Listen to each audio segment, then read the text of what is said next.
जय यीशु की। मैं हूँ प्रियंका डामोर और आप देख रहे हैं रेडियो वर्तास एशिया की हिंदी सर्विस।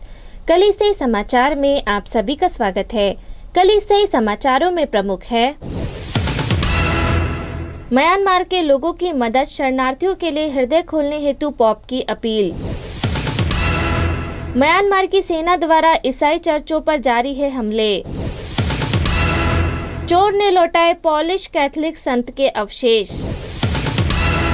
नेपाल भूटान में बाढ़, दर्जनों लोगों की मौत, अनेक लापता।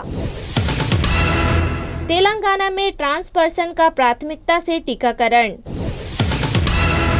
नन की बर्खास्तगी मामले में महिला आयोग का दखल। चक्रवात के बाद के हफ्तों में भारत में विस्थापित हजारों भूखे सो रहे हैं। जांच एजेंसी ने स्टैन स्वामी की जमानत याचिका का विरोध किया, उन्हें माओवादी बताया। उड़ीसा ने अनाथों के लिए सहायता शुरू की। कोविड-19 से बिहार में विनाशकारी स्वास्थ्य संकट। सम्मान संस्था द्वारा पन्नी बीनने वालों को दिया गया राशन। इंदौर में वैक्सीनेशन मानसून ऑफर। अब जानते समाचार विस्तार से। म्यांमार के लोगों की मदद एवं शरणार्थियों के लिए हृदय खोलने हेतु पॉप की अपील। संत पिता फ्रांसिस ने म्यांमार के धर्माध्यक्षों के साथ हजारों विस्थापितों एवं भूखे लोगों की मदद की अपील की। साथ ही उन्होंने शरणार्थियों के लिए हृदय खोलने का आह्वान किया। देवदूत प्रार्थना के उपरांत संत पिता फ्रांसिस ने म्यांमार को याद करते हुए कहा, मैं म्यांमार के धर्माध्यक्षों के साथ अपनी आवाज एक करता हूँ। हम आग्रह करते हैं कि सभी मानवीय गलियारों और गिरजाघरों, शिवालयों, मठों, मस्जिदों, मंदिरों के साथ साथ स्कूलों और अस्पतालों को दयालुता के साथ आश्रय स्थलों के रूप में अनुमति दी जाए। म्यांमार की सेना द्वारा ईसाई चर्चों पर जारी है हमले। समुदाय और स्वतंत्र मीडिया संगठनों की रिपोर्ट में कहा गया है कि हाल ही के हफ्तों में म्यांमार के चर्चों पर सैन्य हमलों की संख्या में उल्लेखनीय वृद्धि हुई है। देश के पूर्वी हिस्से में काया और शान राज्यों के कई शहरों में सैन्य और स्थानीय मिलिशिया और प्रतिरोध समूहों के बीच लड़ाई ने कम से कम 8 चर्चों को नुकसान पहुंचाया। जब सैनिकों ने गांव पर हमला किया तो सैकड़ों लोगों ने कथित तौर पर चर्चों में शरण मांगी थी। चोर ने लौटाए पोलिश कैथोलिक संत के अवशेष। 18 जून को एक चोर ने 19वीं सदी के पोलिश संत के अवशेष लौटाए, जिन्होंने सेंट जॉन पॉल द्वितीय को प्रेरित किया और उन्हें लेने के लिए माफी मांगी। दक्षिणी पोलैंड के क्राको के पोटगार्ड जिले में सेंट जोसेफ चर्च ने 18 जून को अपने फेसबुक पेज पर घोषणा की कि सेंट अल्बर्ट टमिलोस्की के अवशेष सुरक्षित रूप से वापस कर दिए गए हैं। उसने कहा, आज सुबह 7 बजे से ठीक पहले सेंट ब्रदर अल्बर्ट के चुराए गए अवशेष हमारे अभ्यारण्य में लौट आए। चोरी के अपराधी ने उन्हें व्यक्तिगत रूप से लाया और स्थिति के लिए माफी मांगी। नेपाल भूटान में बाढ़, दर्जनों लोगों की मौत, अनेक लापता। हिमालय देशों में मानसून की बारिश और अचानक आई बाढ़ ने दर्जनों लोगों को बहा लिया और अनेक लापता है। नेपाल में कम से कम 10 और भूटान में 10 अन्य लोगों के मारे जाने की आशंका है, जबकि हिमालयी देशों में विनाशकारी बाढ़ और भूस्खलन के कारण अभी भी कई लोग लापता हैं। माना जाता है कि 16 जून को तिब्बत की सीमा से लगे एक ऊंचे क्षेत्र में मूसलाधार बारिश और हिमनदों के फटने से अचानक आई बाढ़ ने नेपाल की राजधानी काठमांडू से लगभग 70 किलोमीटर दूर के सिंधुपाल चौक जिले की बस्तियों, पुलों और अन्य बुनियादी ढांचे को बहा ले गया। तेलंगाना में ट्रांस पर्सन का प्राथमिकता से टीकाकरण। हैदराबाद में एक मोनफोर्ड संस्थान ने तेलंगाना सरकार पर प्राथमिकता के तौर पर ट्रांस पर्सन समुदाय का टीकाकरण करने के लिए दबाव डाला है। तेलंगाना राज्य की राजधानी हैदराबाद में मोनफोर्ड सोशल इंस्टीट्यूट के निदेशक मोनफोर्ड ब्रदर वर्गीस थेकनाथ ने कहा, ट्रांस समुदाय जिन्होंने सदियों से सकारात्मक हिंसा और हाशिए पर रहने का सामना किया है, कोविड-19 महामारी के दौरान तेजी से गहरा हुआ है। राज्य सरकार ने Institute of the Brothers of Saint Gabriel के ठोस प्रयासों के परिणाम स्वरूप टीकाकरण की प्राथमिकता सूची में ट्रांस पर्सन को शामिल किया। नन की बर्खास्तगी मामले में महिला आयोग का दखल। केरल की एक धार्मिक मंडली से एक कैथोलिक नन को बर्खास्त किए जाने पर तरह तरह की प्रतिक्रिया आ रही है। राष्ट्रीय महिला आयोग ने उस घटना में हस्तक्षेप किया है जहां सिस्टर लूसी कलापुरा को फ्रांसिकन क्लैरिस्ट मंडली से निष्कासित कर दिया गया था। नई दिल्ली स्थित आयोग ने 19 जून को 130 साल पुरानी मंडली की वरिष्ठ जनरल सिस्टर एन जोसेफ को पत्र लिखकर सिस्टर कलापुरा को कॉन्वेंट खाली करने का आदेश देने के लिए स्पष्टीकरण मांगा। आयोग ने केरल सरकार से सिस्टर कलापुरा को हर संभव मदद देने को कहा।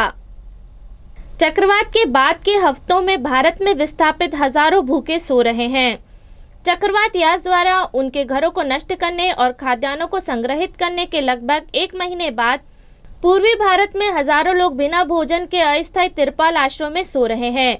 चर्च के अधिकारियों ने बताया कि सबसे अधिक प्रभावी क्षेत्र बेरोईपुर धर्म प्रांत और पश्चिम बंगाल में कोलकाता के आर्चडायसिस और उड़ीसा के बालासोर धर्म प्रांत के हिस्से हैं।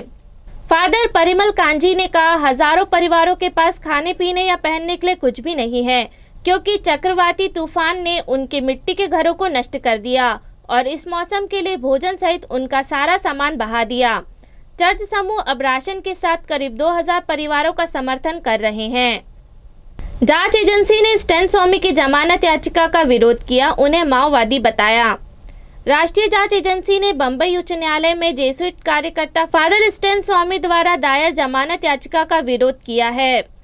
जांच एजेंसी ने कहा कि अलगर परिषद मामले में आरोपी पुरोहित एक माओवादी था जो माओवाद फैलाने की गतिविधियों में लिप्त था और वह सरकार को उखाड़ फेंकने के लिए एक गहरे विवाद का हिस्सा था।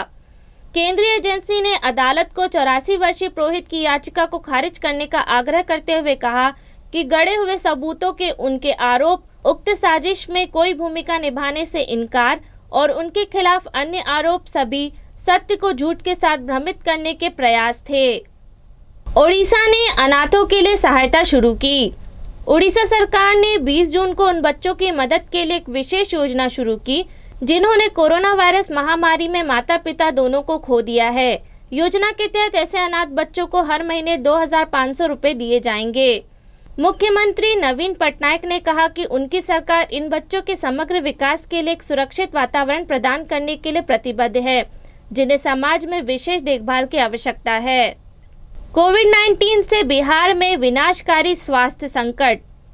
देश में तबाही मचाने वाले कोरोना वायरस की दूसरी लहर के बीच उत्तर भारतीय राज्य बिहार में लोगों में दहशत, भ्रम और आघात व्याप्त है। कई लोगों का कहना है कि राज्य की सरकार खराब प्रतिक्रिया तंत्र और राज्य में मौतों में वृद्धि ने उन्हें सदमे और आघात में छोड़ दिया है। भले ही सरकार ने 15 जून को लॉकडाउन से संबंधित प्रतिबंधों में ढील की घोषणा की है और रात में कर्फ्यू और 1 सप्ताह के लिए बढ़ा दिया, मगर लोगों का कहना है कि आघात की अवधि खत्म नहीं हुई है।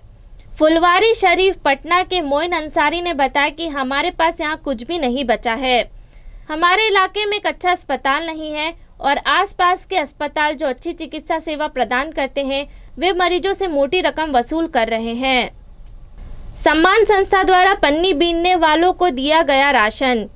सम्मान संस्था भोपाल द्वारा गांधीनगर एवं बैरागढ़ में पन्नी बीनने वाले परिवारों को 2 महीने का राशन वितरित किया गया। यह कदम इसलिए उठाया गया क्योंकि कोरोना कर्फ्यू के समय में उनकी आर्थिक स्थिति बहुत खराब हो गई थी एवं खाने पीने की किल्लत हो रही है। सम्मान संस्था के संचालक फादर जेम्स, प्रशांत कुमार, सुमिति टिग्गा काम्बले एवं एरिया इंचार्ज रजनी तिर्की, धर्मेंद्र कौरव एवं मेघा गौडर उपस्थित थे। हर्ष कुशवाहा ने बताया कि इस कार्यक्रम का आयोजन Reliance India foundation, Azim Premji foundation, दलित बहुलक रिसोर्स सेंटर के सहयोग से किया गया। इंदौर में वैक्सीनेशन मानसून ऑफर। कोरोना संक्रमण से बचाव के लिए इंदौर सहित मध्य प्रदेश में सोमवार से वैक्सीन महाअभियान की शुरुआत हो गई है। इस महाअभियान को सफल बनाने के लिए कई संस्थाएं सामने आई है। वैक्सीन लगवाने पर कई तरह के ऑफर भी उपलब्ध हैं, जैसे नवलखा बस स्टैंड पर यदि आप वैक्सीन लगवाते हैं तो सर्टिफिकेट दिखाकर आप आज प्रदेश के भीतर वहां से चलने वाली बसों में फ्री सफर कर सकते हैं। इसके अलावा C21 मॉल में वैक्सीन लगवाकर free idli maker, multi cooker, ice cream cup, cash card, fun gaming card सहित कई आकर्षक इनाम जीत सकते हैं। कलेक्टर ने सभी संस्थानों से कहा है कि वैक्सीन लगवाने वालों को आधे दिन की छुट्टी दें। इसी के साथ कल से समाचार समाप्त हुए। अगली बार फिर मुलाकात होगी नई खबरों के साथ। नमस्कार।